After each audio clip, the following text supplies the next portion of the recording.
नाम है हरिया, मैं काम करता हूँ बहुत बढ़िया, खाता हूँ खाना और रोज गाता हूँ गाना।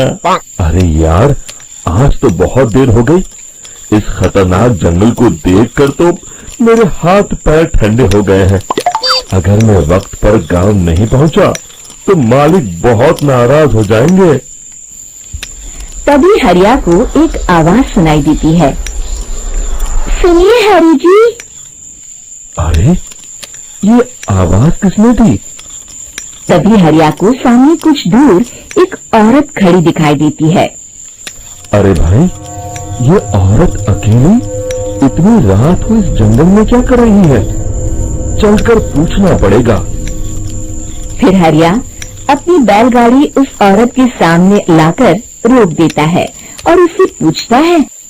अरे सुनिए, आप इतनी रात को इस खतरनाक जंगल में अकेली क्या कर रही है? तभी वो औरत मीठी आवाज में कहती है, अरे हरि जी, आप आ गए। मैं कब से आपका इंतजार कर रही थी। वैसे तो यहाँ से काफी लोग गुजर चुके हैं, लेकिन मैं खास आपका इंतजार कर रही थी। अच्छा, तुम सच कह रही हो? मुझे तो यकीन नहीं हो रहा है। वो क्या है ना, आज तक किसी ने मुझसे इतने प्यार से बात नहीं की। हाँ हाँ हरि जी, मैं सच कह रही हूँ। अब देर मत करिए और जल्दी से मुझे मेरे घर तक छोड़ दीजिए। हाँ हाँ, कौन सी बड़ी बात है, अभी छोड़ देता हूँ। आप मेरे पीछे बैलगाड़ी में बैठ जाइए और मुझे रास्ता बताते चलिए। फिर वो औरत हरिया की बैलगाड़ी में बैठ जाती है और हरिया बैलगाड़ी हाँकता हुआ आगे चल पड़ता है।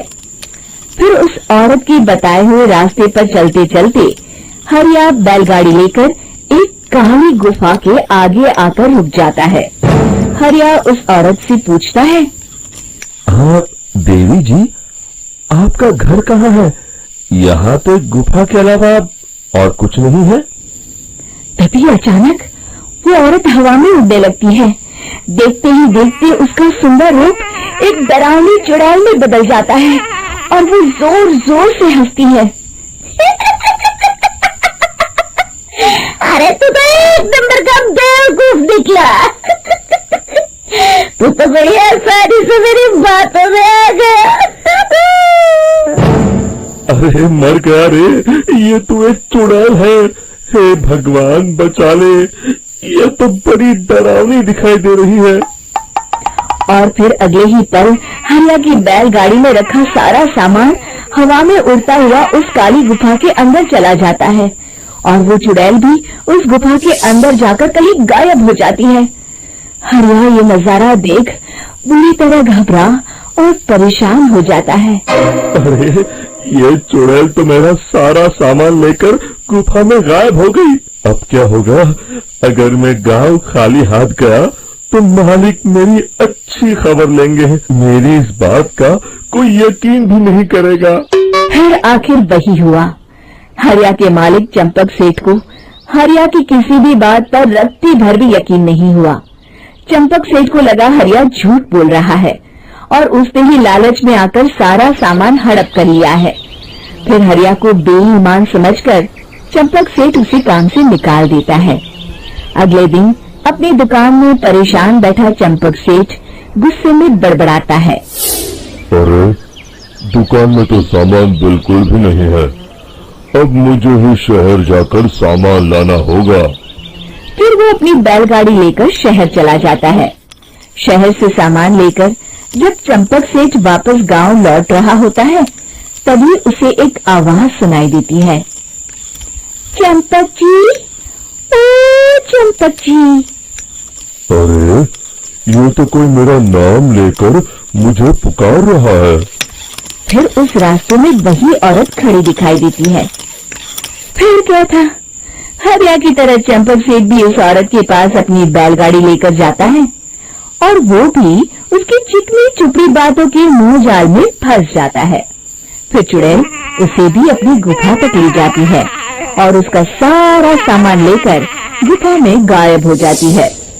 बेचारा चंपक सेठ लाचार होकर खाली हाथ गांव लौट आता है। फिर ये उस जंगल में रोज की बात हो जाती है। जो कोई भी शहर से कुछ लेकर गांव की तरफ लौटता, वो चुड़ैल उसे बेवकूफ बनाकर उसका सारा सामान लेकर गुफा में गायब हो जाती। एक दिन हरिया एक लकड़हारे को उसी जंगल की तरफ जाते हुए देखता है।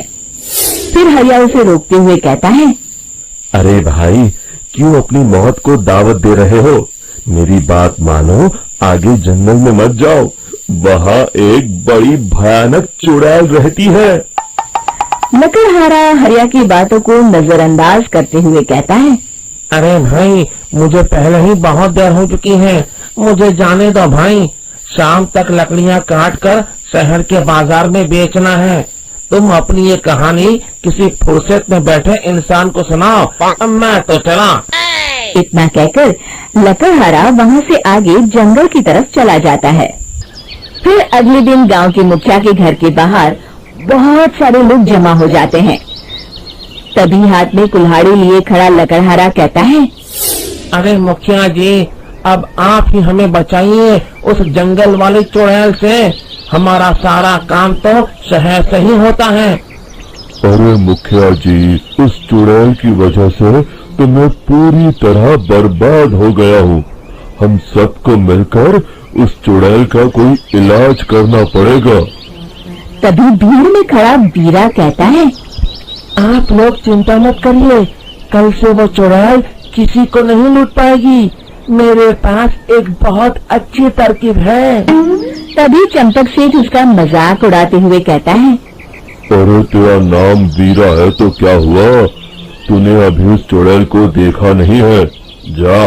जाकर अपना काम कर, बड़ा आया।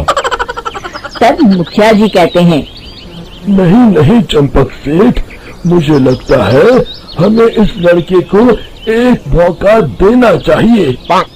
फिर सभी गांव वाले मुखिया जी की बातों से सहमत हो जाते हैं और वीरा शाम को एक बैलगाड़ी में कुछ सामान लादकर उस जंगल की ओर चल देता है।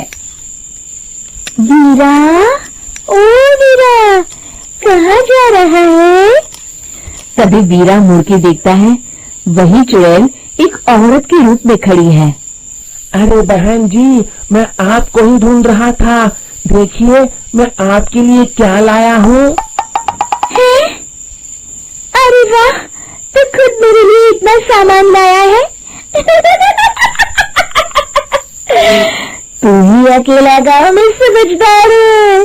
जरा देखो, मैं भी खोल के बड़ी भूख लगी है। जैसे ही चुड़ैल उस सामान पर से कपड़ा हटाती है, एक भगवान शिव की तेज रोशनी उसके अंदर मूर्ति से निकलती है और चुड़ैल अपने असली रूप में आकर जलने लगती है। अरे मैं जल रही हूँ, बचाओ! बचाओ! ओम नमः शिवाय, मर गई मैं! देखते ही देखते वो चुड़ैल राख के साथ उड़ जाती है और सभी गांव वाले भी वहां जाते हैं। शिक्षा बुराई पे सदा अच्छाई की ही जीत होती है।